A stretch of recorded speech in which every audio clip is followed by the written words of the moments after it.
The Messiah said, "When you come to know yourselves, then you will become known, and you will realize that it is you who are the sons of the living Father. But if you will not know yourselves, you dwell in poverty, and it is you who are that poverty."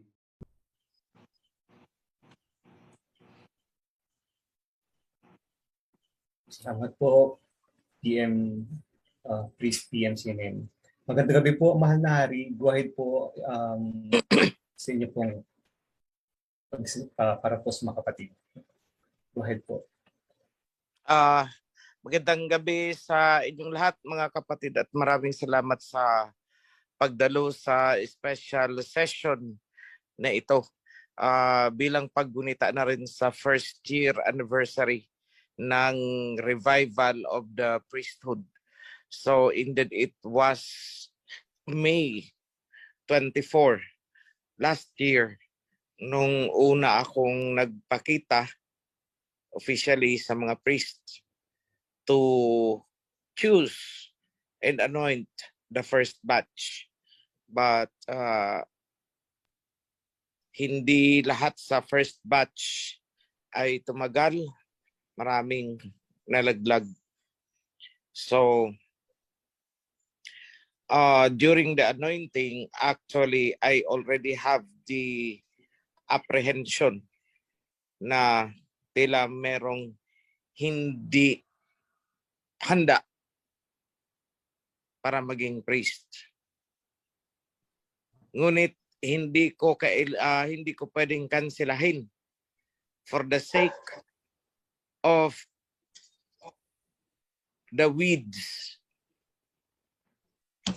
Hindi ko pwedeng bunutin lahat dahil maaapektuhan yung iba na pwedeng magpatuloy as priest. So, at the time, ako ay nagpatuloy sa anointing ng priesthood. So, bago ko lang makalimutan, heads up, Bro June, alam ko matagal ko nang sinabi na ibili si Priest Senen ng Wi-Fi booster, yung Mamba. But sadly, I guess wala dito si Priest June. Nasa ibang meeting siya. So the Mamba, because sa mga panahon na napaka-importante ng kanyang mga sinasabi at napuputol-putol, sayang ang pagkakataon. That is only 9,000 pesos. Bro Dato, kindly make the request for that. I want that purchase tomorrow. At ipadala sa DAET. Via courier. Hanapin dito sa ano. Magpatulong kay Bro Regib siguro technically kung ano ang specs nun. But anyway, let me proceed. It's exactly 1 year today. 1 year na rin ang priesthood. Pero dahil nga ng sinabi ko, hindi lahat ay lumago sa priesthood. Marami ang nasilaw sa oportunidad na sa kanilang pag-aakala ay kakayanin nila ang tumayo sa sarili nilang paa habang ako ay kinakalaban. So, makikita nyo kung ano ang kalooban ng Abayhawa. Sino ba talaga? Sino? Nasaan na sila ngayon? Lahat ng squad, nasaan na ngayon? Sabi nila sila daw ang mensahero, sila daw ang kinalulugdan. Pero nasaan na sila ngayon? Kung sila ang kinalulugdan. Let me start off. Ito, contributing factor ito. Bakit nalaglag ang karamihan? Unang-una, let me discuss yung priest sa Cebu. Yung pinakabatang priest. Naalala ko pa, sabi niya, proud daw siya dahil siya ang pinakabatang priest. Okay, fine.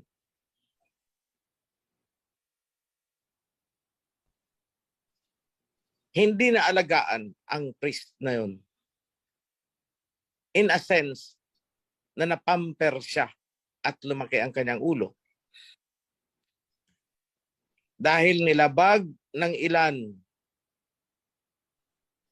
sa abroad at hindi nila nirespeto yung aking salita. Ang sinabi ko noon, idaan sa tamang proseso ang pag-acquire at pagpapatayo ng HOP sa Cebu. Huwag ipapadala ang pera direkta sa Cebu, idaan sa national. Dahil kailangang legally documented ang lahat upang ma-secure ang HOP. Pero nilabag ako, pinadala. Australia chapter. Hindi po si Brother Fred yun. Yung isa, yung dalawa o tatlo na kasama nila, and one from Germany and one from, I don't know. Dinirekta nila ng dinirekta doon ang padala. So what happened? Wala na ang priest, nagmayabang, kumalaban, at tinangay ang HOP. Pagkatapos ng makuha ang gusto, yung mga tumulong sa kanya sa Australia ay sinuwag niya na rin. So solo niya ang HOP ngayon sa Cebu, sa Pinamungahan. So what is that? Righteousness ba of a priest? Holiness of a priest ba? Ano nangyari sa kawan doon? Nagkawasak-wasak sila. Sabi niya siya daw ang tagapag-alaga ng kawan. Hanggang ngayon, natutunaw sila.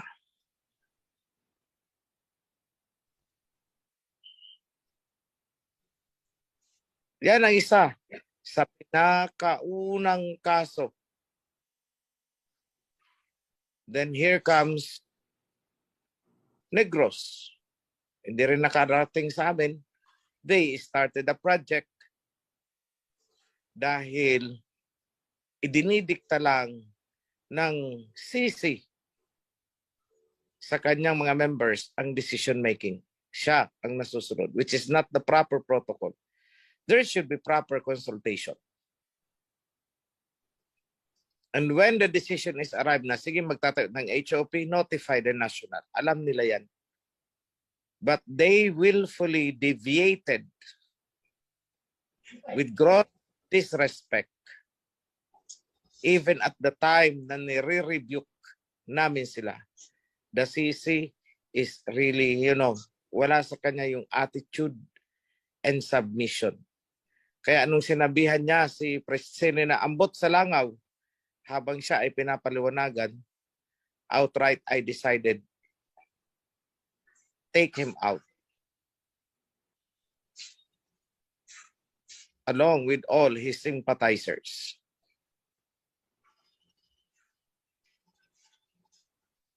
Same thing with other projects na mga naagapan namin. Nagiging dahilan na ng pagkakawasak. So if you are the CC, ibig sabihin, nagiging dahilan ka sa pag-istanbol ng iyong mga kapatiran. And it's not good. Dabnor, ganun din ang nangyari.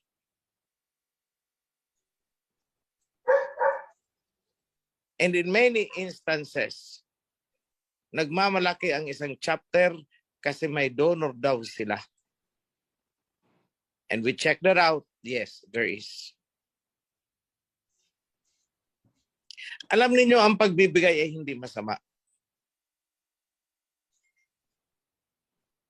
per se, hindi masama. Pero kung ang ibinibigay mo ay magbubunga ng kapalaluan at pagkakasala sa kapatiran, mas maigi pang huwag ka na lang magbigay. More so, nasusulat.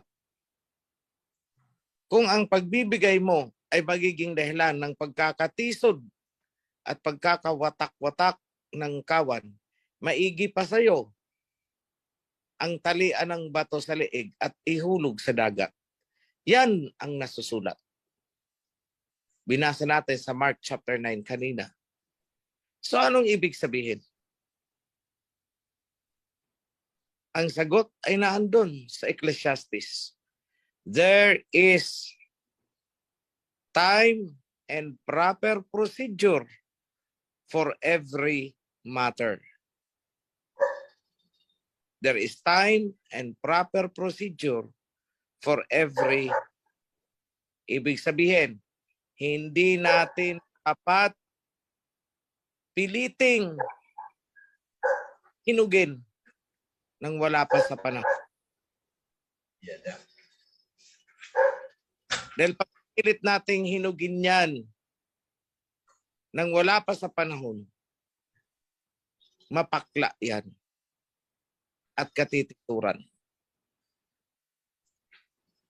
Hindi ako nagkukulang paulit-ulit, paulit-ulit, paulit-ulit hanggang madaling araw sa pagbibigay ng gabay. Ngunit kahit anong gabay ang ibigay natin,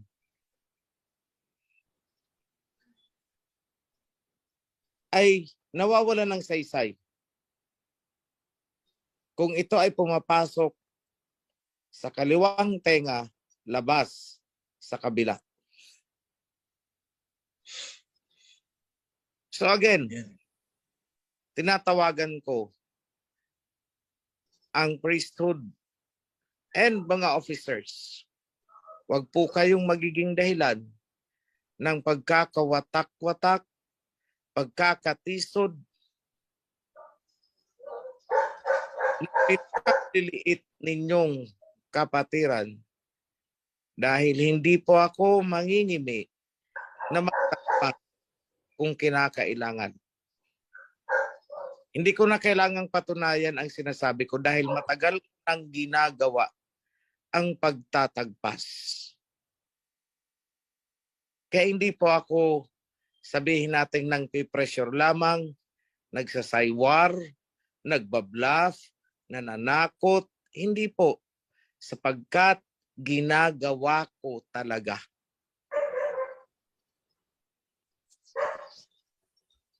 Alam niyo, mas matapang para sa first timer. Pero yung natagpas at babalik, butas ng karayom ang iyong dadaanan. You only have 1% chance to be accepted back into the kawan. Yan po ang totoo.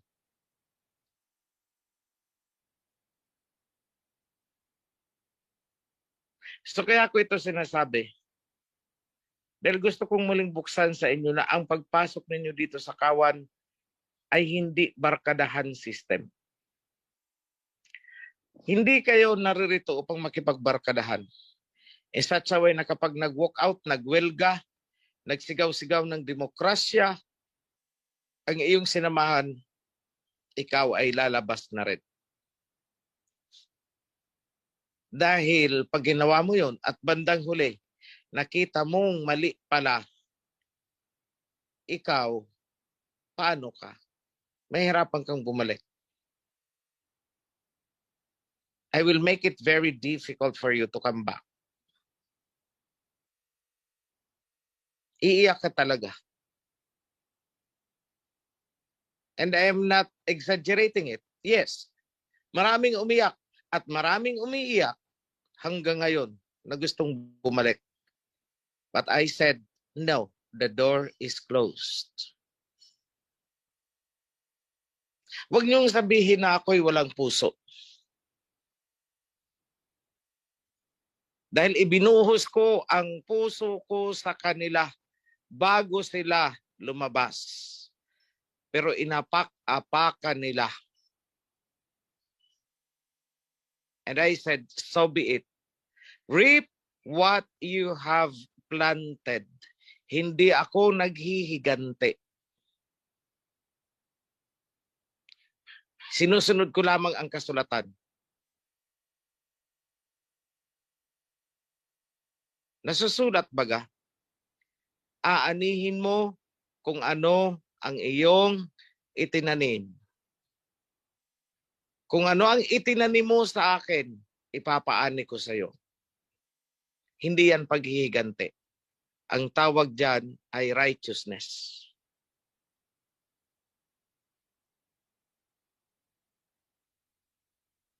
And it is there. Maraming umintriga sa akin noon. Ano daw ba ang karapatan ko? Sapagkat nung pumasok sila dito, kay Alahayam sila nakipag-covenant at hindi kay OHC. Tama po. Kay Alahayam kayo nakipag-covenant at hindi sa akin. Pero nung tumalikod kayo, tinalikuran nyo na ang covenant.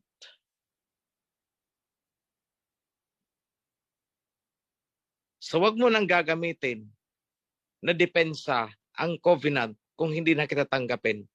Dahil tinalikuran mo na ito. Ako ay tagapag-exercise lamang, taga-implement.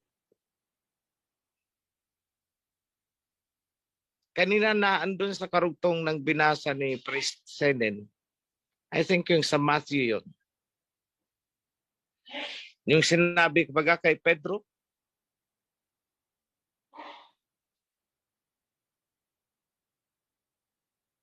what you lose on earth will be loosened in heaven. What you have bounded on earth will be bounded in heaven. Ibig sabihin, kung sino ang tinanggap natin sa kawan, siya ay tatanggapin din sa kalangitan. Kung sino ang itinakwil natin sa kawan, siya man ay itatakwil din sa kalangitan.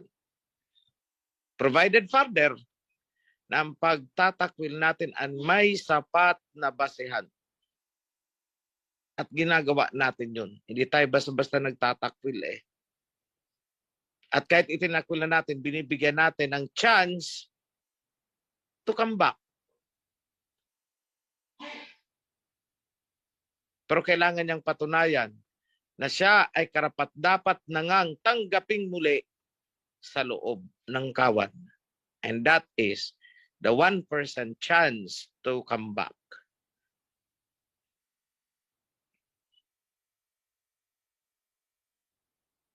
Do I have the authority? Yes.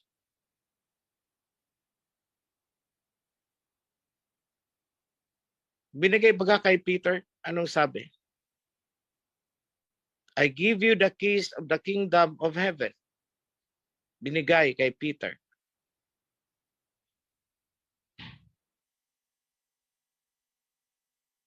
At sa Revelation, I have set an open door for you that no one can close. Kay Peter, anong sabi? What you have closed, no one can open. And what you have opened, no one can close. Kung anong iyong binuksan, walang pwedeng magsara. At kung anong iyong isinara, walang pwedeng magbukas. That is absolute authority.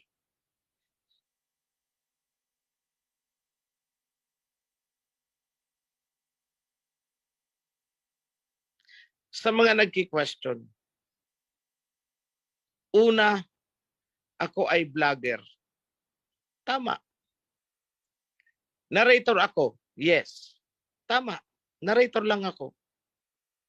Pero kanino ang ninanarrate ko? Sino gumawa? Ako din. Kumbaga ako ang artista, ako din ang scriptwriter.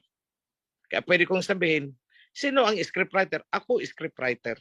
Pwede ko rin sabihin, ako lang, artista lang naman ako. Pero later on na-realize ko na ako din pala ang naging director. Hindi ko lang napansin.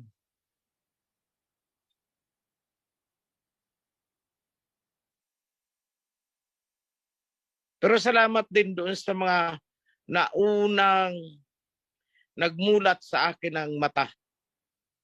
Tanggap ko naman yun eh. Naginamit din sila para imulat ang aking mata na ako pala ay mensahero. Noon hindi ko alam na may mensahero pala sa Bible. Sa totoo lang. Sabi na, alam mo, ikaw ang mensahero. Sabi ko, yes. In a sense, parang ganun lang din. Mensahero lang naman ako dahil hindi ko naman ito sariling mensahe. Kanino ito? Kay Aba ito. So ako ay mensahero, tagahatid lang. Parang mail carrier. Yun lang ang sabi ko. Tapos later on, sabi na hindi yun ang ibig namin sabihin. May nakaprophesy na darating na mensahero. At ikaw yun. Bigla akong preno. Teka lang. Huwag kayong ganyan. Blasphemy yan na sinasabi nyo. And it takes many, many months. Almost a year maybe. Almost 1 year. Bago ko natanggap at kailangan kong kumonsulta, mag-research, kung talaga ano ba talaga itong mensahero. At doon ko palang naunawaan ang Malakay chapter 3. The messenger of the covenant. Sabi ko, nga no. Wala nga namang ibang naghatid ng covenant sa panahon ngayon. Ako lang naman. I-research nyo, try nyo. Mahigit 1,000 yata ang sekta-sekta na nakarehistro sa SAC. Ni isa sa kanila, walang naghatid ng covenant. Wala. So sabi ko, ako nga talaga siguro ang mensahero. Kalaunan dahil hindi lang isa, dalawa, 3 tao ang nagsasalita. Halos ang mga nabubunggo ko, alam mo, ikaw ang mensahero. Sabi ko, bahala kayo kung yan ang gusto ninyo. Basta ako'y vlogger lang. YouTube vlogger. Yun lang. Pero kalaunan, sige na nga, tanggapin ko na, bahala kayo. Kayo may gusto niyan, hindi ako. So I accepted it. Then later on, dinigest kung ano ang covenant.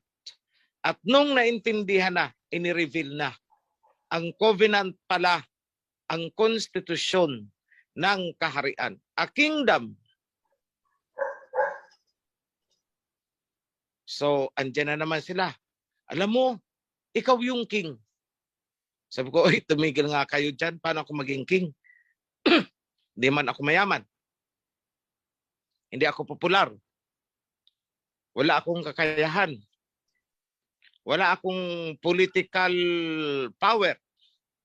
Paano ako magiging hari? Siguro ko spiritually lang ganun. Hindi, ikaw talaga kasi kingdom eh. Kung may kingdom, edi may king. Diba? Tama nga naman. And again, it took me several months before I could test the reality. Walang kingdom na walang kaharian. Walang kaharian na walang king. Dahil kung walang king, hindi yan matatawag na kaharian. Yan ay sekta. Yeah.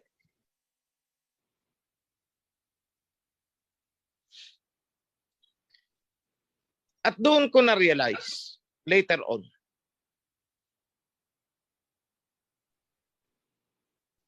na ang purpose pala talaga in the last days ay revival of the kingdom.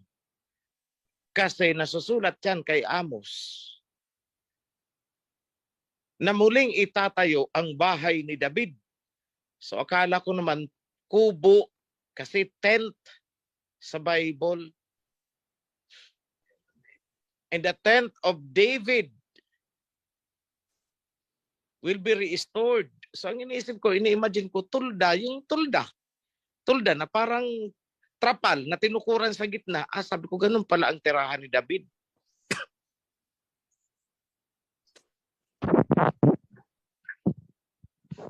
So inisip ko kasi nga naman noong panahon na yun, di ba, tulda-tulda lang naman sila. Pero, later on, hanggang sa New Testament, nasusulat.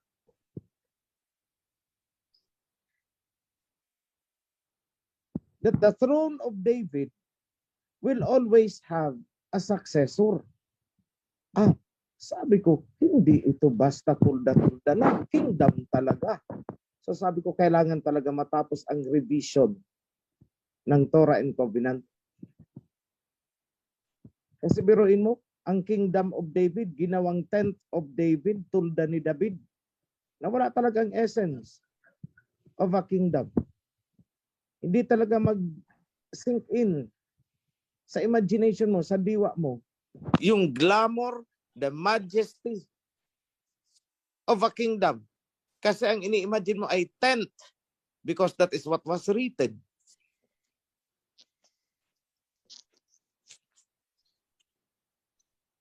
Now, here comes the issue. Ang king ay si King Yahawashi. I said, no. King Yahawashi is not only a king, but the King of Kings. So therefore, kung siya ay King of Kings, there are kings below him. So mga kapatiran, mahirap at nahirapan silang tanggapin ang konsepto ng kingdom and king. And later on, may nagpo-propose na.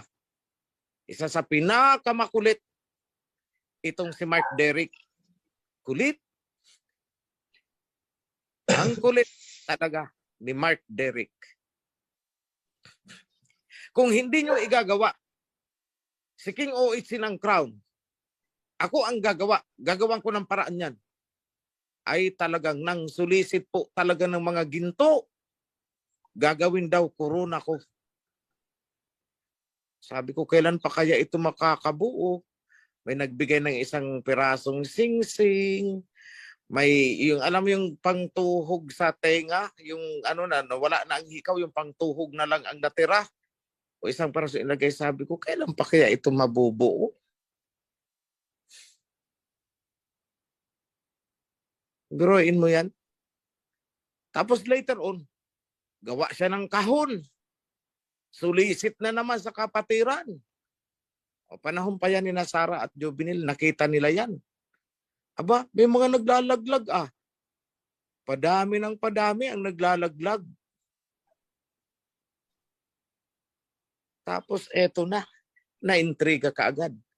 Si O8, nangungulimbat ng ginto. Ay grabe.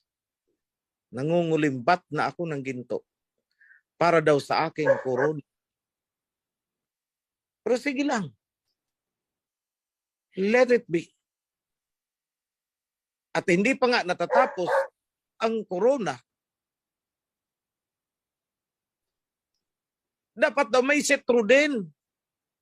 Sabi ko, saan kaya kukunin talaga ang mga ito?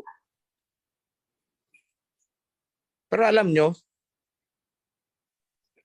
pumasok ang diwa kay Mark Derrick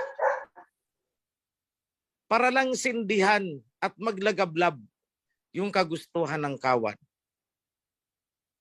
At ang hindi ko maabot maisip, bakit ang isang foreigner na hindi naman natin kasama sa kawan ay magbibigay ng napakalaking tulong para ma-produce ang corona at ang setro. Ginto at mga diamonds, siya ang nagbigay. Ganda.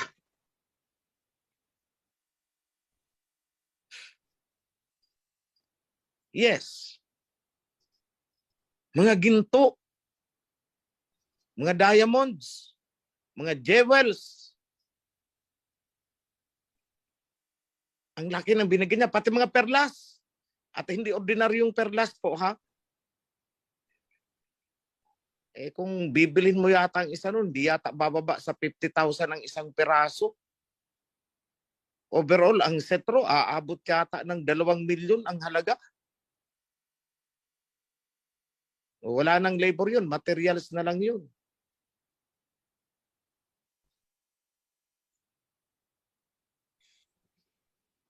So, sa mga development na ito, hindi nyo ba naiisip, subukan nyo kayang manghingi kahit 1 gramo ng ginto. Simulan nyo na ngayon, bigyan ko kayo ng 1 taon. Manghingi kayo ng 1 gramong ginto, ewan ko lang. Lalo na sa taong hindi nyo kilala. Ganon-ganon na lang magbigay ng ginto. Parang gawing corona ni OHC. Sino ba si OHC? Para pag-aksayahan ng almost 1 kilong ginto. Yan, nangulimbat daw ako ng ginto. Excuse me, hindi po ako nanghingi, hindi ako nangulimbat. Ako ay binibigyan at tinatanggap ko. Magkaiba po yun. All of those are gifts at hindi po tinutukan ni OHC. So now, the priesthood. Ano daw ang karapatan ko para mag-anoint? So tapos na tayo sa king ha, sa priesthood naman. Ano daw ang karapatan ko na mag-anoint? Kung ako ang messenger, dahil ako ang nagdala ng covenant, then ako ang dapat mag-revive ng priesthood. Which is, sinabi ko yan noon pa sa mga video ko, hindi ko pa alam noon na may mensahero palang sinasabi sa kasulatan. Sinabi ko, I will revive the covenant, I will revive the priesthood. Long before, sinabi ko yan, na ni sa panaginip, hindi ko alam na may nasusulat pala sa kasulatan na mensahero ng silangan. I didn't know it, but my heart has the desire to do these 2 things.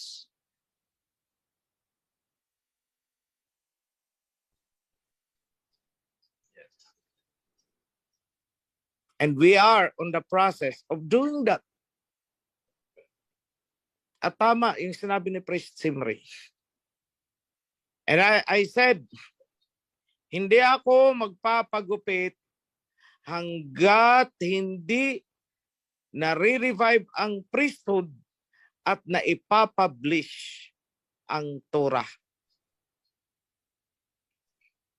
Kaya ngayon pinipilipit ko na lang eh. Sabay iniipitan ko, bukas magpapabili na ako ng hairpin.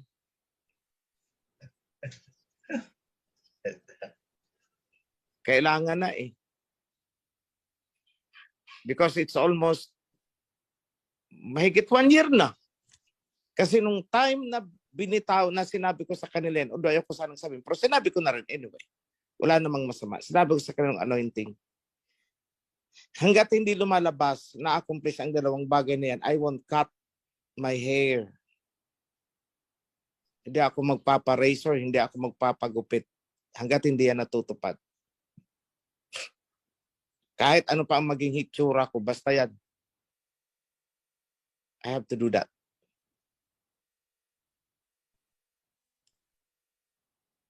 So, nagkaroon na naman ng identity crisis. Kung ako ang nag-a-anoint ng priest, sino pala ako?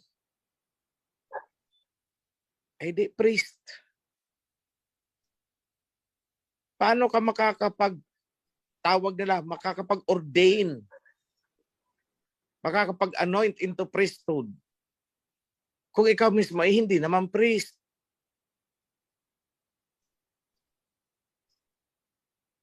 So doon ko na-realize, ako pala ay priest. That's why I am polishing the priesthood. Because I am a priest. Doon muling inaral, paano nga ba ang priesthood? At doon namin na-realize na mula sa time ni Noah, may priesthood. Hindi nga lang na-define as priesthood, but the function is there. Tingnan nyo, si Noah, pagkatapos ng baha, nagbigay ng offering.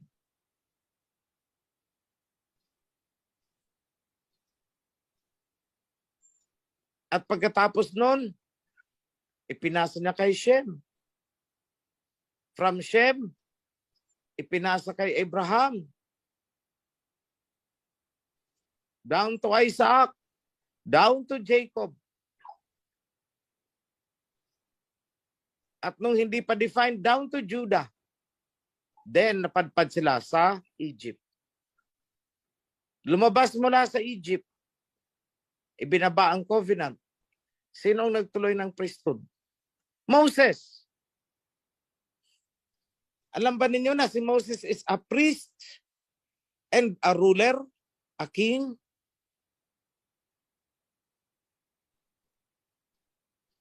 Anyone from the revisionist? Pakibigay nyo na lang ang verse. Kung saan tahasang sinabi ni Abba Yahweh na si Moses ay priest and king. Ruler, I should say. And when you say ruler, that is a king. That is another term for a king.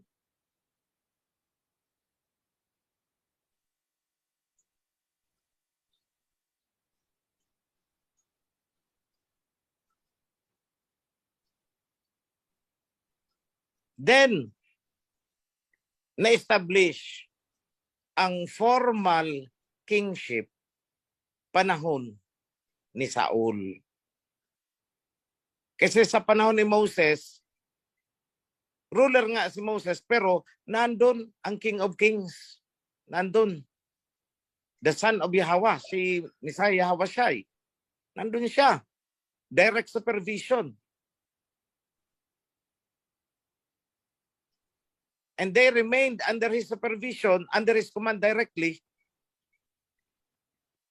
hanggang sa na-establish kay King Saul. At nagselos yata si Messiah Hawashai. Bakit kayo naghahanap ng king? Eh, nandito naman ako. But nevertheless, inapprove niya, o sige na nga, kukulit ninyo. But it displeases me. Hindi ako natutuwa. Pero sige, pagbibigyan ko kayo. So napilitan man o hindi, inauthorize. The bottom line is, inauthorize ni King Yahweh na magkaroon ng king ang mga Israelites under him. A king that is flesh. Dahil yun ang kailangan ng mga tao. Yung nakikita nila.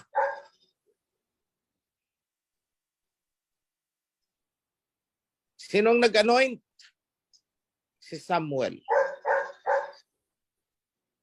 And by the way, alam ba ninyo na si Samuel ay isang priest? 5 years old pa lang, priest na si Samuel. Dedicated na siya.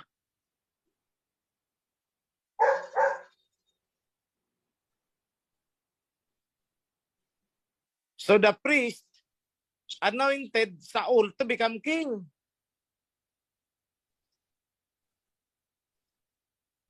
So sabi ko, at the time pala, I'm not acting as a king. I was acting as a priest. Kaya kung tutusin, up to this point, hindi pa ako, kumbaga sa para akong si Bongbong. President not yet. Income, pa lang, anong tawag nila dyan? President-elect. Parang ganun lang. Pero hindi pa ako elected, ha? Because I existed ahead of you. Wala pa kayo, andyan na ako eh.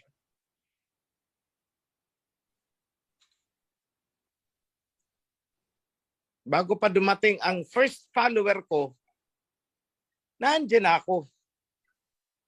Performing the work of a priest.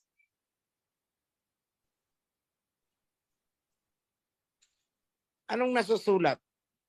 The mouth of a priest will preserve knowledge.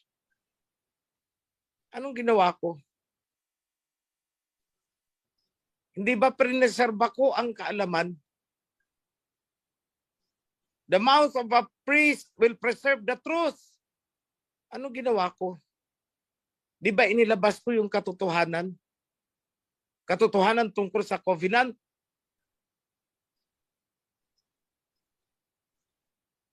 Muli kong binuhay ang covenant. Hindi ko naman alam na kaya ko pala ginagawa yun dahil ako ay priest. At hindi ko naman alam na ang pagbuhay pala sa covenant at ipinaglalaban ang covenant ay gawain pala ng priest. Hindi ko alam yun. Moses chapter 99 verse 6. Moses is a priest.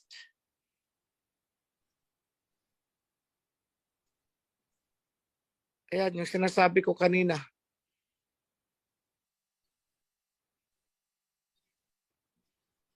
Presumptive, yes. Psalm 99, verse 6. Moses and Aaron were among his priests. You see? Priest pala si Moses. Kaya siya ang nag-anoint kay Aaron. Kaya kung tatanungin nyo, bakit naging priest si Moses? Sino ang nag-anoint sa kanya? Sino bang nag-anoint kay Moses? Hindi ba't si Abayahawa? Paano ini-anoint si Moses? Binuhusan ba siya ng langis? Hindi po langis ang ibinuhos sa kanya. Kundi yung diwa ng covenant, yun ang ibinuhos kay Moses at yun ang ibinuhos sa akin. Ngayon ko lang yan na-realize. Ngayong minuto lang na to. Ngayong segundo lang na to. And I could not help to be emotional. It's overwhelming. Overwhelming.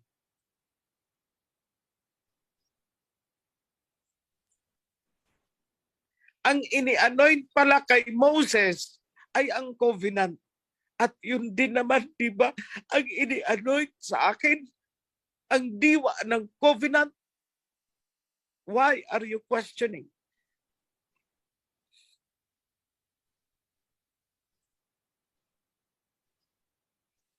Sino sa bilyong-bilyong tao sa mundo ang binuhusan ng diwa ng covenant? Sino sa bilyong-bilyong tao ngayon sa panahon natin? Kanino ibinuhos ang spirit of the covenant? Hindi ako nagmamalaki. Hindi ako nagmamayabang. Hindi ako nagkiklaim. Pero inyong napatunayan at nakita. Walang iba. Ako lang naman ang nagdala. Why are you questioning my being a high priest? Kagaya ni Moses. Kung anong nangyari kay Moses in the past, di ba't yun din naman lang ang nangyari sa akin ngayon? Hindi ko ginusto. Kagaya kay Moses, hindi niya rin ginusto. What makes the difference? Anong pinagkaiba ng buhay ni Moses at saka ng buhay ko? Ang nakikita ko lang ay isa eh. Siya ay naging buhay prinsipe na hindi nangyari sa akin. Hindi naman ako naging prinsipe sa Malacanang. Pero mula sa punto na yun, kung paanong ibinuhos sa kanya at na-anoint siya ng Spirit of the Covenant, yun din ang nangyari sa akin onwards. At katunayan, naandyan kayo. inilabas mula sa pagkakabilanggo sa mga Babylonian system, Babylonian churches. Panahon ni Moses, Egyptians. It's a parallel world.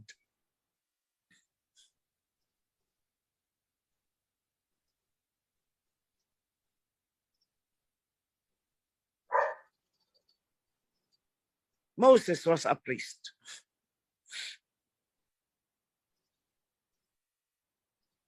Samuel was a priest. And Samuel anointed a king. And so therefore, the crowning and anointing sa akin ay mangyayari at gagawin ng priesthood.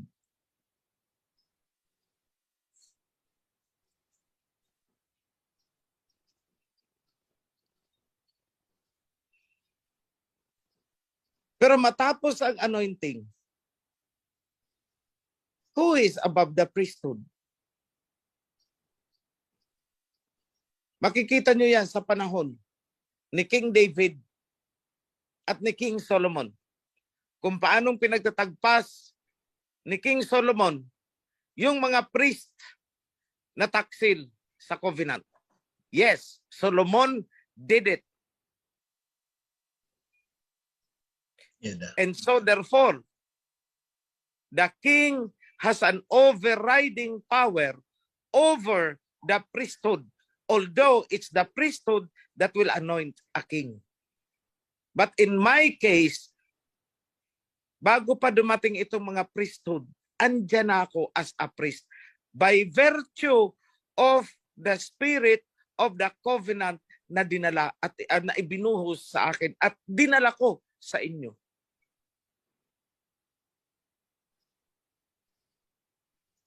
So wag na ninyong tanungin, any one of you, wag na ninyong tanungin, sino ang nag-anoint sa akin? Ako ay self-proclaimed daw. Dahil ang sagot ko sa inyo, it is the spirit of the covenant that anointed me as priest. In the same manner, walang nag-anoint kay Moses, kundi ang covenant mismo. Ganyan po mag-anoint si Abay Hawa. Hindi niya naman kailangan magluto ng langis at ibubuhos sa ulo. No, he anoints by the Spirit. And because of that anointing, with the Spirit of the covenant, kayong lahat ay baptized by fire and spirit of the covenant. Yun ang hindi naintindihan ng mga sekta na baptism by fire and spirit.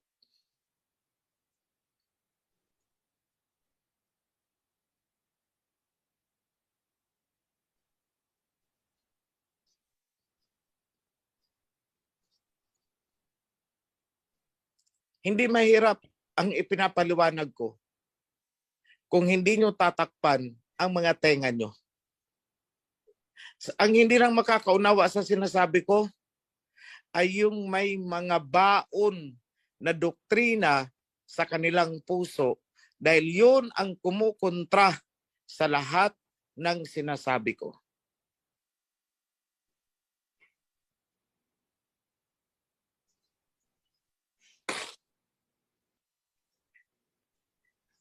Just recently may nag-question and I said, tagpasin mo na yan.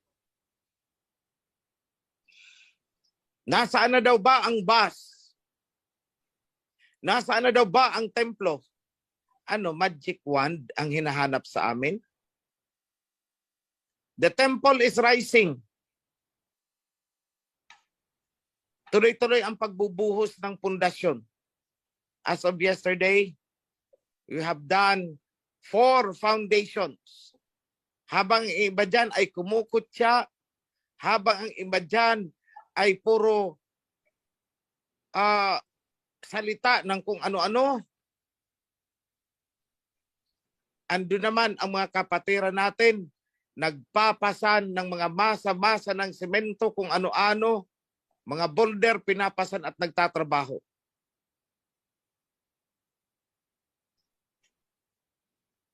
Bago magsalita ng mga negatibo, tingnan muna kung ano ang ginagawa at nangyayari.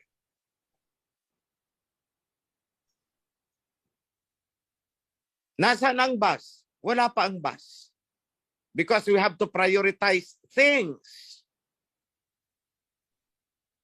Pag sufficient na ang fund, makikita nyo yan, lalarga ang bus. Don't worry about it. Pero hindi namin pwedeng unahin ang bus na mabibitin ang templo. It's a matter of prioritization. It's a matter of accounting principles. And it's a matter of financial management.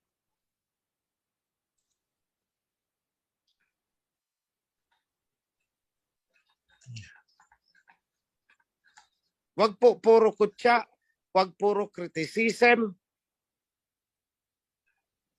Imbis na mag-encourage, puro pang bubuli ang ginagawa. Pag may nakita akong ganyan, automatic, tagpasin mo yan. Hindi natin yan kadiwa. Dahil kung ang diwa niyan ay sa covenant, hindi yan magsasalita ng ganyan. Kung ano ang lumalabas sa nguso, yun ang nilalaman ng puso. Kung ano ang binibigkas ng dila, yun ay nagmumula sa kanyang diwa. Dila at diwa magkasama yan. Kaya kung gusto nyo malaman kung ano ang nasa diwa ng isang tao, pakinggan nyo ang kanyang dila.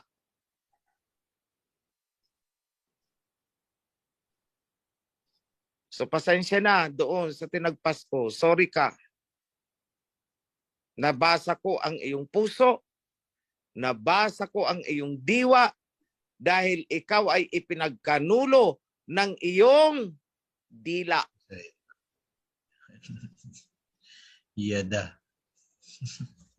Walang due process of law. I am the due process.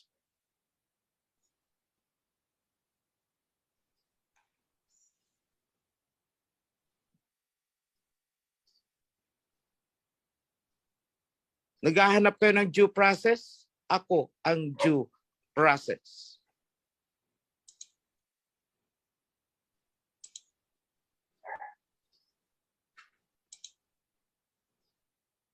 Ngawa ng ngawa sa loob ng kawan, wala namang pumipilit sa kanya na manatili sa loob ng kawan. Dalhin mo sa Isaiah, lalayasan ang Isaiah, ipapa-counseling mo para mapaliwanagan, aalis. So ano yun? Sa akin, pag may ginawa kayong mali at dinala kayo sa Isaiah at umalis kayo doon, that is the last time you will be cut off. Lahat ng inilagay sa Isaiah at umalis, huwag nyo nang habulin. Hindi natin yan kadiwa. Dahil ang totoo nating kadiwa sa kawan, magkamali man yan at dinala mo sa Isaiah, hindi yan manlalaban, maghihintayan.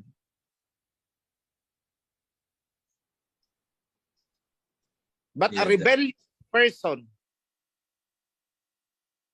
lalayas yan. Ganun lang yun.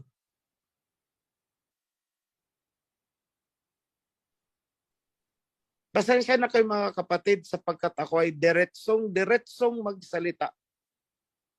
Hindi ako marunong ng sugar-coated. No. That's why kailangan ko si Priest Senen sa tabi ko.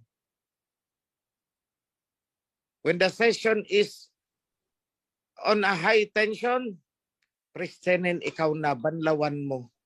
Pababain mo, pakalmahin mo. Siya yun, but not me. Hindi ko kasi alam yun eh. Isa lang ang alam ko. Kapag hindi na righteous ang nakikita ko, I have to act. Tabak lang ang hawak ko eh. Pag hindi na tama ang ginagawa, I have to do this.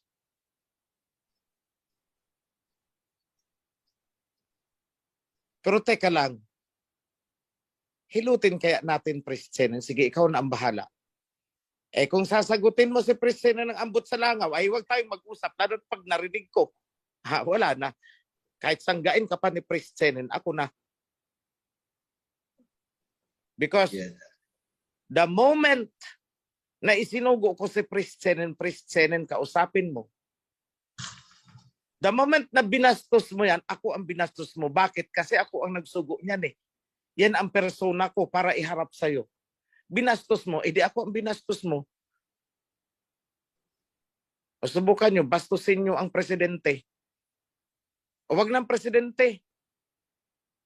Yung huwes na lang sa pinakamababang court, municipal trial court, bastusin mo. Pag hindi ka pinakaladkad sa bilangguan. Contempt of court ka dyan. Sige, bastusin mo ang huwes. Subukan lang natin. Municipal trial court lang yan ha, bastusin mo. Sabihan mo na, ay ambot sa langaw. Ganyanin mo, sige. Kung saan ka pupulutin. That is a worldly court ha. How much more? Kapag umupo kami sa divine court at babastusin mo kami, hindi kami ang binabastos mo. Ang binabastos mo ay ang covenant which we represent. And what is the covenant? The covenant of our Al-Hayab. Yun ang binastos mo. That's why automatically I will strike you out. Contempt of the divine court. Yan yun. Contempt of the covenant. Binastos mo ang nagdadala ng covenant. Pwede ka namang magsalita. Christian, pasensya na talaga, hindi tayo magkaintindi. Hindi ko talaga maintindihan ang sinasabi mo. Bigyan mo pa ako ng kunting panahon. That we will grant. Ang dali kaya namin kausap. Bakit mo kailangang bastusin kami?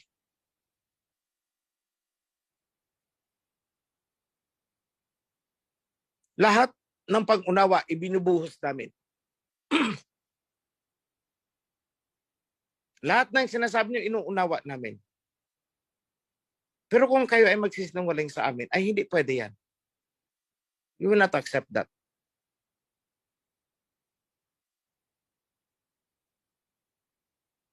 So looking forward mga kapatid, we are now 50%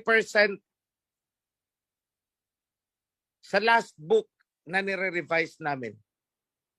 The book of Isaiah. Which is napansin namin, 3 chapter pala dun ang nawala. At tinapalan ng 3 chapter mula sa 2 Kings. Word for word, copy-paste, 3 chapter mula sa 2 Kings, itinapal sa 3 chapter ng Book of Isaiah. Word for word. Ngayon lang namin nakita. Kaya pala I have this hunch. Sabi ko, ipahuli natin sa i-revise ang Book of Isaiah. Kailangan maintindihan muna natin ang paikot, the surrounding circumstances, lahat ng books bago tayo pumunta kay Prophet Isaiah. Kasi kung magsisimula tayo kay Prophet Isaiah, maliligaw tayo. Bakit? Dinuktor para ng katakot-takot. Tulad niyan, 3 chapter ang nawala.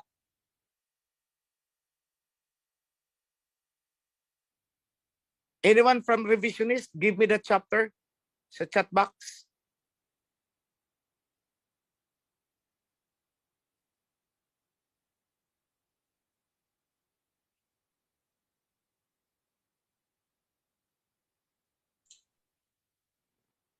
Was it chapter 30?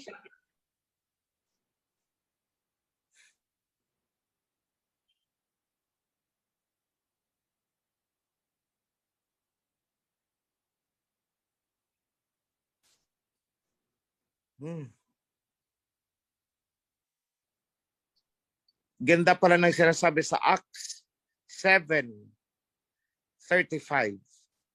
This is the same Moses bringing the covenant of Al-Hayam that they had rejected.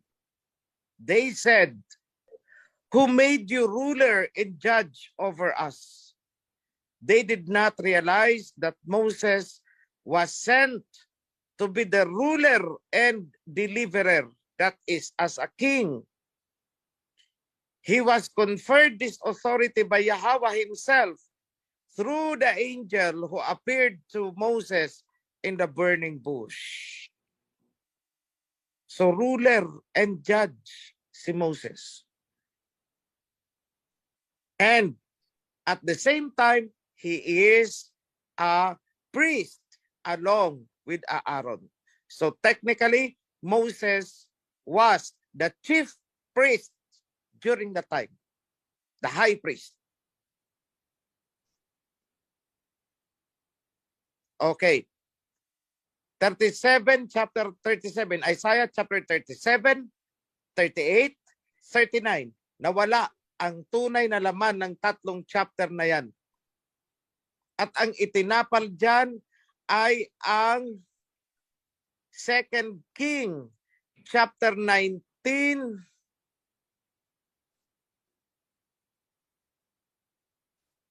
chapter 2 Kings chapter 19 ang itinapal dyan sa tatlong chapter na yan. Ang tanong, ano ang nilalaman ng Isaiah chapter 37, 38, and 39? No one knows. Wala na dahil Septuagint pa lang, dinoktor na nila yan.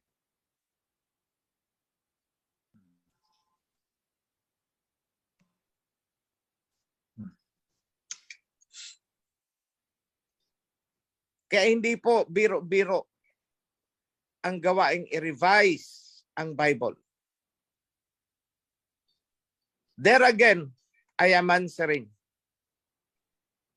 Doon sa mga nag-question sa akin, mula kay Juvenile hanggang kay Celeste, hanggang kay Paul, ano bang karapatan ni OHC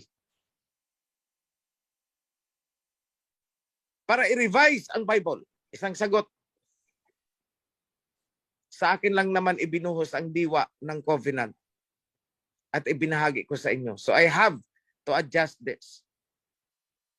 Yada.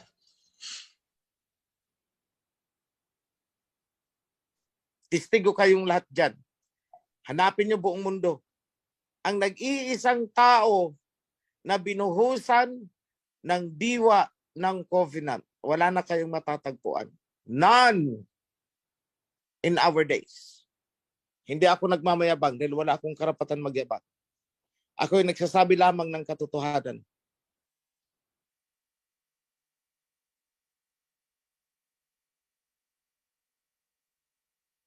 So hintay-hintay nyo lang mga kapatid. As soon as maayos natin ito, we will publish this.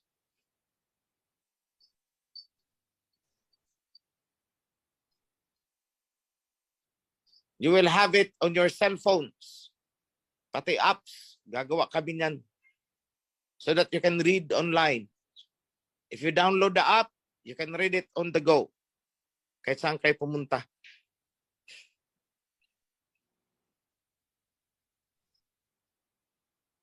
Baka mamaya, pag medyo natagalan, sasabihin, no, saan ang sinasabing ganito? Wag ganon. So sa akin lang mga kapatid, hinihiling ko ang inyong pangunawa, katatagan, loyalty, honesty, lahat na ng virtues. Pero ang pinaka-importante dyan, ang inyong katapatan sa covenant. Because if you are true to the covenant, automatic, magiging tapat kayo sa mga namumuno. Yada.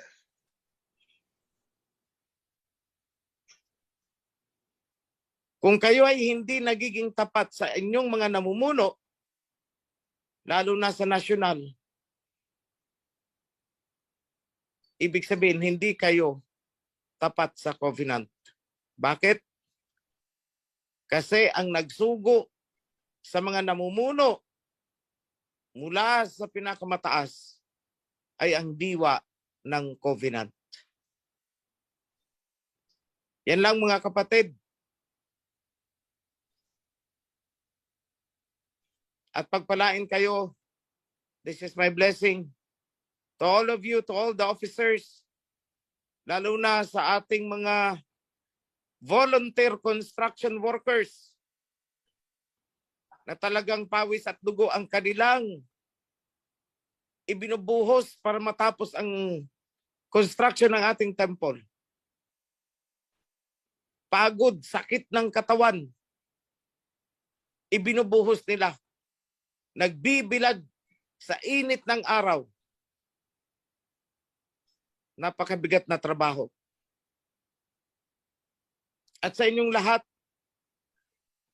Joshua, lahat ng departments, we have more than 15 departments.